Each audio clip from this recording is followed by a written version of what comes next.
A atração a seguir é recomendada para todas as idades.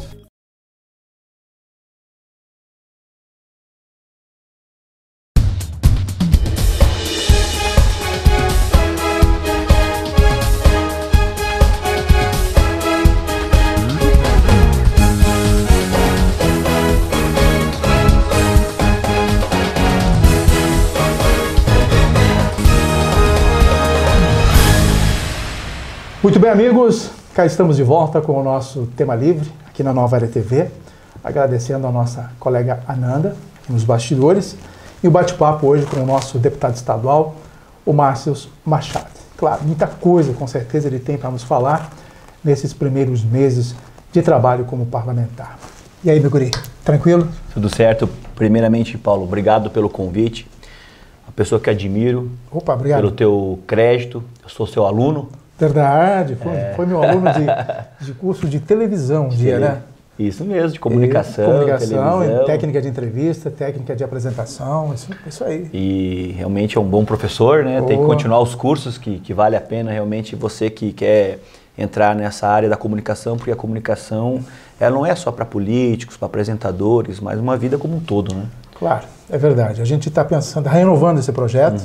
Hoje tem muita coisa nova envolvendo a web, a internet, essas modernidades, essas ferramentas hoje que a internet propicia, está merecendo uma readequação no nosso curso. Né? Hoje você não trabalha mais só como o apresentador de TV, é o apresentador de web, como Facebook, como YouTuber e outras coisas que a gente vai desenvolver no futuro. Meu garoto, chegou a tua vez. Né? Está lá na Assembleia. O que eu posso perguntar a você nesses primeiros dias de balanço que a gente pode fazer desses primeiros dias, nesses primeiros meses, né, que você está como parlamentar, como deputado? A grande questão, Paulo, que a gente pode trabalhar é que na região serrana, que contempla 18 municípios, eu sou o único deputado estadual. Então, por exemplo, na região sul tem uma bancada de 8 deputados. No Grande Oeste são 10. No Alto Vale do Itajaí são 10 também. Então é um soldado que está trabalhando por 18 municípios e que a gente está de forma muito intensa. E isso foi reconhecido através do jornal O Cotidiano, foi feito um ranking dos melhores políticos, dos 40. Nós estamos entre os 3 melhores deputados estaduais. Esse ranking é assiduidade, projetos de qualidade, questão de diárias e outros benefícios, que a gente tem uma economia hoje no nosso gabinete de R$500 milhão ao ano. Nós tínhamos uma máquina de café, que é uma questão simbólica, nós tiramos aquela máquina, a gente poderia ter até 22 assessores, nós temos 12 dentro do gabinete, então a gente consegue fazer uma estrutura enxuta de qualidade dentro dessa nova perspectiva que a sociedade exige do representante. E dá para trabalhar direitinho, né? 12 assessores, para que mais? Dá para você conceber todos os projetos, te dar um auxílio, te dar um amparo com todo esse pessoal, quer dizer, não há realmente necessidade de tanto gasto, muita gente. Estão se batendo nos corredores. Né? Na realidade, são 2 estruturas, né? Uma estrutura na Assembleia Legislativa, lá nós precisamos de um corpo técnico de advogados, nós temos a Mirella, que é a nossa jornalista, que trabalha nas redes sociais, que faz as matérias, que impulsiona todo o sistema. Você tem um advogado próprio ou é o da própria Assembleia, da própria casa? No meu gabinete. Você tem? Nós temos que ter uma estrutura de advogados, né? Entendi. Porque você precisa trabalhar com projetos, porque eu sou advogado, só que eu não posso muitas vezes parar para fazer todos os estudos. Eu dou o retoque final. Certo. Dentro da legislação, da jurisprudência. Então eu passo as orientações. Olha, eu gostaria de um projeto, por exemplo, nós temos um projeto que nós damos entrada que as prefeituras e o governo não podem receber medicamentos com menos de 80% de validade. Por exemplo, chegou o medicamento para o setor que vai receber o medicamento lá. Menos de 80% não pode. Por quê? Porque eles recebem medicamentos quase se vencendo. E isso é um prejuízo para os cofres públicos gigantesco. Então é incinerado esses medicamentos, porque depois da vale vencidos, eles não são mais utilizados. Quer dizer, faz a licitação, recebe o que comprou, eles já vêm quase vencidos. Quase vencidos. Existe uma prática, uma praxis dentro do sistema corrupto, que é o outro lado que a gente não pode mais admitir. Absurdo, aqui em Lages, quando eu fui vereador por 2 vezes, o pessoal que está nos assistindo às vezes não conhece tanto o Márcio, mas eu sou formado e pós-graduado em ciência política, sou advogado e estou fazendo agora mestrado em Direito. Então nós temos uma atuação muito forte dentro da questão da academia, entendeu? E temos também na questão da advocacia como prática. E daí, em Lages, quando o vereador, por 2 vezes que eu fui, eu apresentei esse projeto e foi rejeitado. Né? Então algumas forças, além do que a gente possa imaginar, não aceitaram um projeto desse. Agora, como deputado estadual, tive a oportunidade de ir protocolar. Vamos ver o que vai acontecer com os pares. Vocês vão entender que o projeto é importante ou não. São bilhões de reais jogados fora dentro dessa incineração no contexto dos Estados-membros. Quer dizer, a exigência é que o fornecedor entregue o remédio com datas de validade bem atuais. Atuais. Isso, não podem fazer aquele jogo. Puxa, que sacanagem, né? Uma sacanagem. Você compra, o Estado compra, são volumes imensos de remédio e já chegam na hora da morte, digamos assim, na hora de vencer. Justo. Aí não dá tempo mais de distribuir para a população. Então essas questões que, por exemplo, eu passo a ideia. Então eu sou o formulador de ideias, né? Porque o político, eu me entendo assim, se tu me perguntar, o que tu faz? Eu vendo sonhos. A minha profissão, nesse momento de atividade, porque a minha profissão é a advocacia, a minha paixão é a política. Mas daí quando eu estou na política, eu vendo sonhos, que é um sonho de um lugar melhor, de qualidade melhor, algo que venha reestruturar os nossos sonhos de fato e de direito. Porque muitas vezes o discurso é central, mas a ação é periférica. Que você quer um Estado melhor, mas você não atua para um Estado melhor. Então, dentro dessa estrutura, o que eu faço? Nós precisamos lá na LESC, no gabinete 204, você é muito bem-vindo lá, você que está nos assistindo, Paulo, todo mundo. Então, a gente tem um corpo de advogados para atuar. Nós temos, aqui em Lages, nós temos um escritório regional, que nós temos um corpo de engenheiros. Por que engenheiros, você me pergunta? Porque, principalmente, a função de um deputado é fiscalizar e legislar. Legislar, nós temos o corpo de advogados e através da minha expertise também. Mas na questão da fiscalização de obras, se eu chegar num prédio público que está sendo reformado ou uma unidade de uma escola, eu não entendo. Uma equipe técnica para avaliar isso. Equipe técnica para quê? Fazer projetos e fiscalizar obras, mas todos com qualidade. Uma engenheira nossa está terminando uma pós-graduação para laudamento técnico mesmo. Esses que você recebe, por exemplo, na justiça. Então nós vamos fazer um laudamento daquele prédio. É aquela pedra brita que foi colocada, aquela porta que era para ser daquela qualidade foi colocada de outra. Então a gente faz... A quantidade de areia foi o número certo? Correto ou não? Enfim, se a qualidade do produto é adequada, enfim. Então por isso nós temos essa equipe de 12. Claro que num segundo momento, às vezes você pode aumentar para até 1 ou 2 a mais, mas nesse primeiro momento nós estamos satisfeitos com o trabalho, porque nós temos essa equipe de trabalho dos engenheiros, equipe de comunicação, que ela é muito importante, porque você não adianta fazer um grande trabalho gigantesco que as pessoas não souberem. Né? E também um outro grupo de mobilização, porque nós precisamos ir nas comunidades, nas cidades, ver o que está acontecendo lá, quais são as demandas, porque muitas vezes eu chego lá, por exemplo, em Bom Retiro, eu quero levar um projeto, só que aquele projeto a sociedade não quer. Qual o projeto que eles querem? Então, dentro desse empoderamento social, a gente consegue trabalhar. Você chegou, eu lembro que uma das primeiras coisas que você levantou a lebre foi a questão dos combustíveis de funcionários da fazenda, ou seja, o subsídio de combustível para os funcionários. E aí você levantou essa lebre e a coisa ganhou corpo. Como é que está hoje isso, Márcio? O que aconteceu? Para vocês terem uma noção, mais de 600 funcionários recebem um auxílio combustível. Auxílio combustível, isso que é aproximadamente R$5.000. Os cálculos... Cada um. Aproximadamente. Mas como que tu vai usar R$5.000 por mês de combustível? É quase impossível. Se você, numa família. Só que nessa denúncia, foi feita uma denúncia por e-mail. Eu achei muito estranho isso. Conversando nos bastidores, falando, de fato existe isso. Só que eu quero os dados oficiais. Então, esses dados oficiais tipificaram em mais de 21 milhões ao ano. A denúncia vai além. Tem pessoas que trabalham em casa, então não utilizam combustível. Nem ônibus sequer utilizam. Não vai. Outras pessoas que fazem? Elas não dirigem. Tem gente que não dirige e recebe esse auxílio. Então foi uma forma de suplementar, agregar no salário deles. Né? A partir desse momento, então, a gente solicitou agora ao governo qual é a atitude real que ele vai tomar. Porque ele conversou, após eleito, que ele não utilizaria carros oficiais ou esses tipos de auxílio, mas sim, por exemplo, o cidadão precisa sair daqui do ponto A e para o ponto B, usa um Uber, usa um aplicativo, alguma coisa que venha economizar. Mas só que eles já ganham bem, não há necessidade desse auxílio aí, né? Então são coisas dessas que nós estamos pagando, nós como sociedade civil, que a gente não aguenta mais, a carga tributária é gigantesca. Agora, para você ter uma noção, eu recebi, numa conversa com um colega advogado tributarista, o que está acontecendo? Você sabe que dívida civil, você não é preso, né? É só se você vai preso por pensão alimentícia, e dívida civil você não é preso. Só que agora foi feito um convênio com o Ministério Público e o Estado, que é o seguinte, eles te encaminham uma carta dizendo, crime, você deixou de pagar a tributação, até 5 anos de prisão. Peraí. Só que se você sonegasse, se você, por exemplo, utilizasse, eu vendi 10 e estou sonegando, apenas divulguei 5. Mas isso é uma coisa surreal. Então me diz uma coisa, o patrimônio, tu tem um patrimônio, e você tem a liberdade.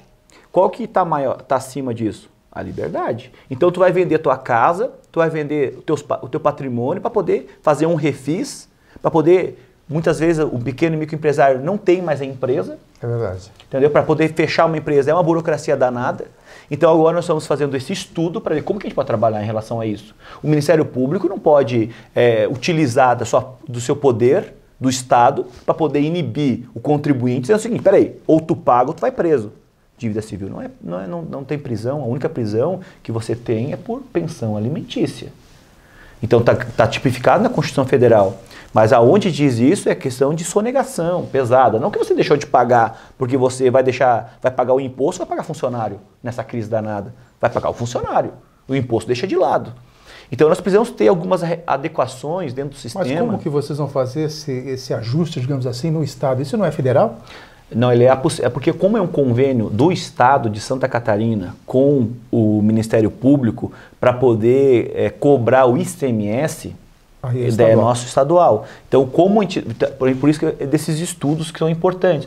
Como viabilizar? Porque ele não pode, quem tem que cobrar é o quê? É o órgão responsável. Porque é a Procuradoria-Geral, a Procuradoria do Estado. Eles são os advogados. Não cobrar via Procurador de Justiça, Procuradoria. Não dá. Então nós temos que ter alguns ajustes nesse sistema para que não venha prejudicar. Porque o que acontece? Como o Estado precisa de recursos, eles vão buscando recursos aonde assim consigam a brecha. Porque eu não vou preso, eu vou vender minha casa, vou fazer um refis e vou pagar. Só que depois eu não pago, a bola de neve aumenta. Mas isso está avançando? Está avançando. Quando é que tu pode ter um prazo para isso? Tem prazo para isso, lógico? Não tem um prazo. Pode ir tocando, vai tocando. Não, a gente está fazendo pelas comissões? Não, primeiro um estudo. A gente não deu entrada ainda. Essa conversa foi essa semana. Eu pensei que você já estava com ele já. Foi com um colega tributarista. Ele foi lá defender umas teses lá no Tribunal de Justiça. E ele foi me fazer uma visita no gabinete. E lá a gente conversando, ele falou, olha, tu acredita que está acontecendo?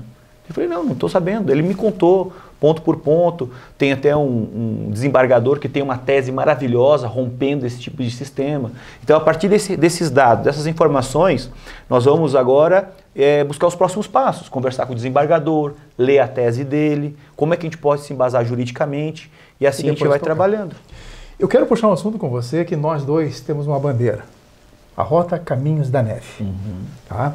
Eu já tenho esse trabalho com eles há uns 2 anos que a gente acompanha, desde aí o pessoal de Bom Jesus fez contato com a gente e como jornalista a gente sentiu a necessidade de integrar realmente essa rota, começando aqui por Santa Catarina, passando pelo Rio Grande do Sul e terminando aqui na Serra Gaúcha, que poderia ser uma integração fantástica. E até hoje esse pessoal sofre há 20, 25 anos e não consegue avançar mais. No ano passado houve realmente alguns avanços com a federalização, com uma luta bastante grande. A deputada Carmen Zanotto abraçou a causa juntamente com o senador Dário Berger, mais outro senador lá, os senadores do Rio Grande do Sul, e conseguiram a federalização. Qual é o passo que você está tomando hoje? Eu sei que você já agiu bastante forte, né? Você já esteve conversando com o secretário da Casa Civil, para a liberação dessa documentação, para repassar de uma vez por toda esse processo ao federal, ao governo federal, porque ainda está nas mãos do nosso Estado. O que está atrasando isso tudo? Isso. Essa Rota Caminhos da Neve é uma rota extraordinária, liga a Serra Gaúcha, como o Paulo falou, com a Serra de Santa Catarina, né? Nossa tão amada serra. O que nós precisamos estar trabalhando? A desafetação da área. A SC-114, ela precisa ser desafetada. Significa o quê? Desligar de Santa Catarina. Sair das mãos do Estado de Santa Catarina e ir para a União. Lá, com a frente capitaneada pela deputada Carmen Zanotto, foi conseguido e rubricado no orçamento da União 40 milhões. 20 já estão publicados. Só que eles só vão tomar conta a hora que tiver na alçada deles. Assim, em conversa com o secretário Douglas Borba da Casa Civil, ele assumiu um compromisso juntamente com o governador e já está agora na Secretaria de Infraestrutura para definir de qual trecho a qual trecho, então de qual KM a qual KM, vai ser desafetada a área, porque essa SC-114 é que não é só de São Joaquim até o Rio Pelotas, é um pouco antes ainda. Começa lá em Lauro Miller, eu acho. Isso mesmo. Essa SC-114, por exemplo, ela passa ali pela cidade de Palmeira, Otacílio Costa, é a SC-114. Sim. Então, que trecho que vai ser? Ah, vai ser da divisa do Rio Grande do Sul até onde? Até Rio Rufino. Enfim, para onde que vai?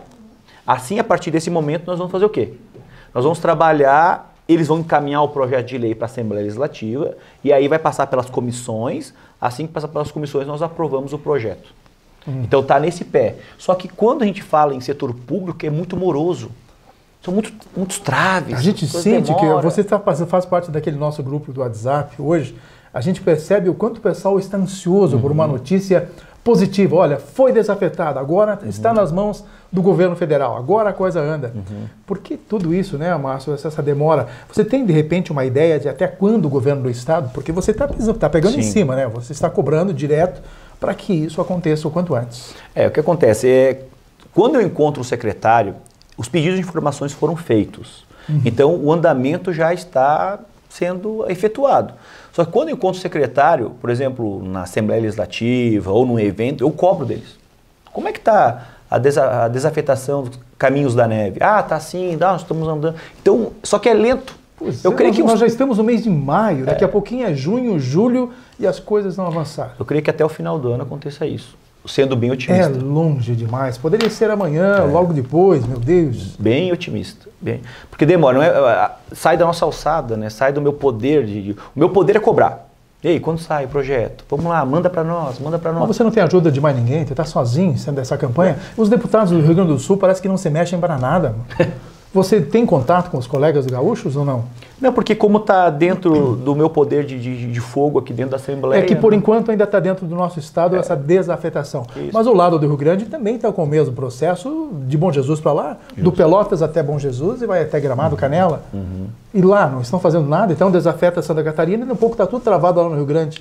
E precisa ter essa sinergia, né? Mas existe um grupo muito forte, como está lá no WhatsApp, sendo cobrado, né? E salvo engano, teve um deputado agora que deu uma destravada nos processos lá.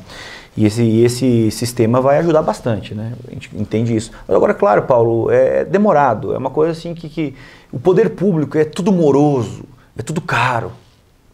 Você vai fazer uma obra lá, você pega, daí tem um índice. Se o governo do estado tivesse interesse, vontade, coloca uma equipe só nisso aí, em alguns meses, um mês talvez. Mas o estado está bem caótico, sabe? Para a gente ter uma noção, existe uma SC chamada 370, que liga Rio Rufino a Urubici. Importantíssima, 31 quilômetros.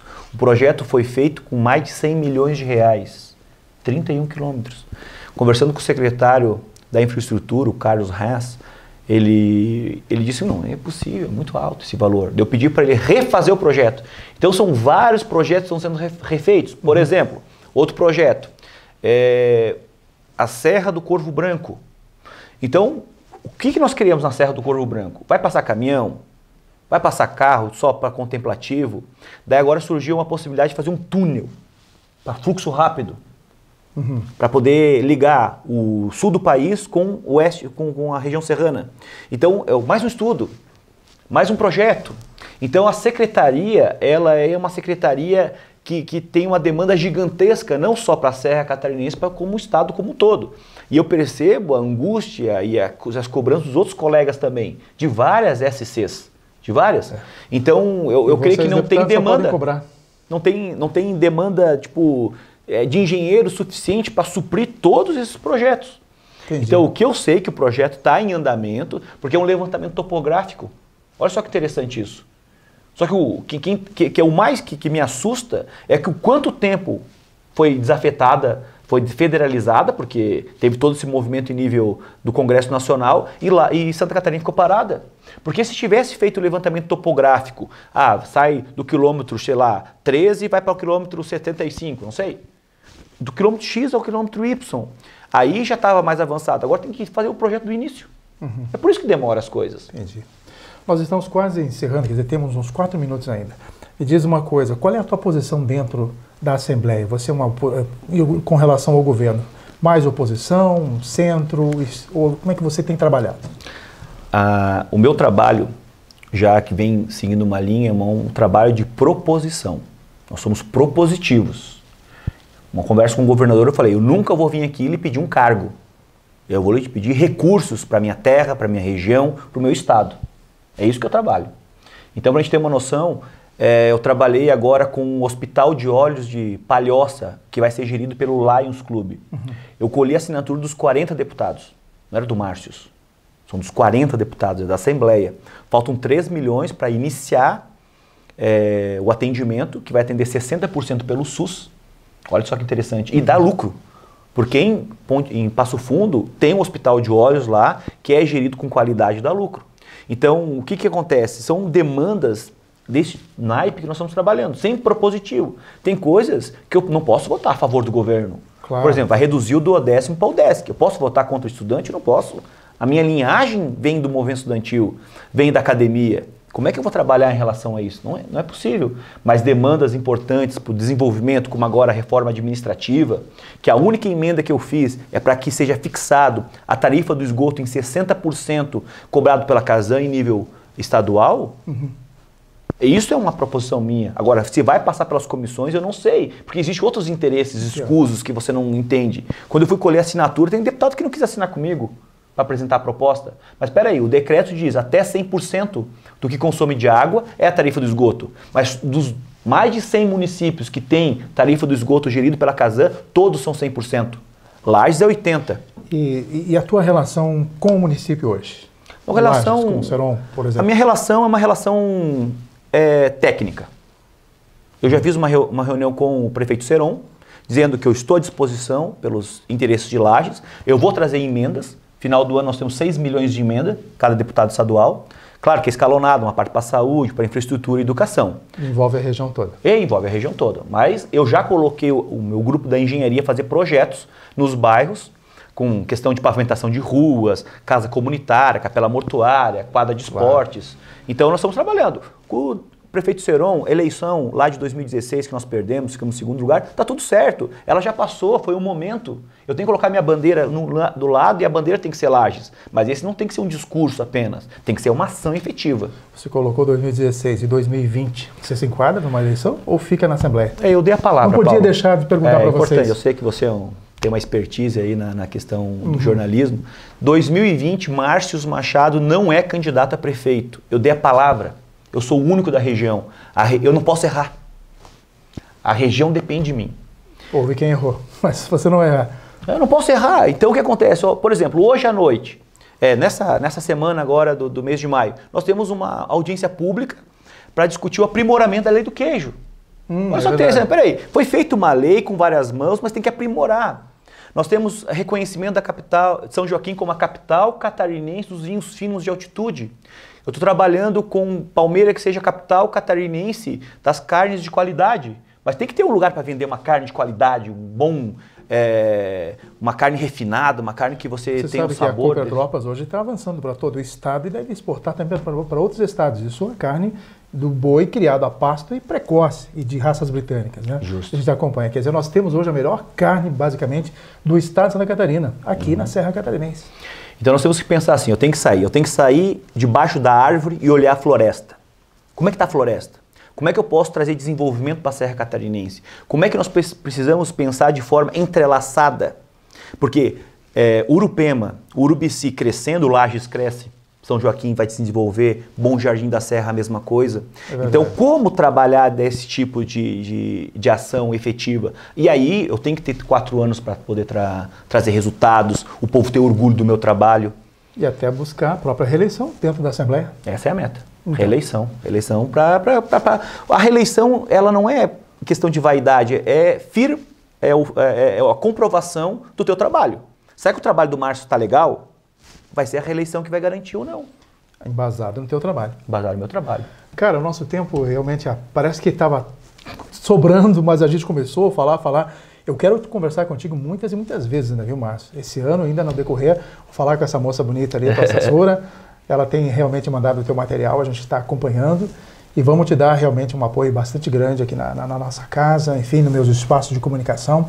Queremos ver você atuante e com resultados, tá bom? Vamos te cobrar com relação a isso. Cobrar não, vamos te acompanhar. Justo. Nesse sentido, eu não sou uma pessoa de cobrar, eu acompanho muito, né? E vamos estar divulgando, te dando todo esse respaldo nos espaços de comunicação que a gente tem. Hoje eu tenho o portal Paulo Chagas, tenho o Lages Hoje, e ainda ligado ao meio ambiente, o Vida e Natureza, que eu sei que tem um assunto bacana para a gente falar sobre a questão do meio ambiente, mas não temos tempo hoje. Justo.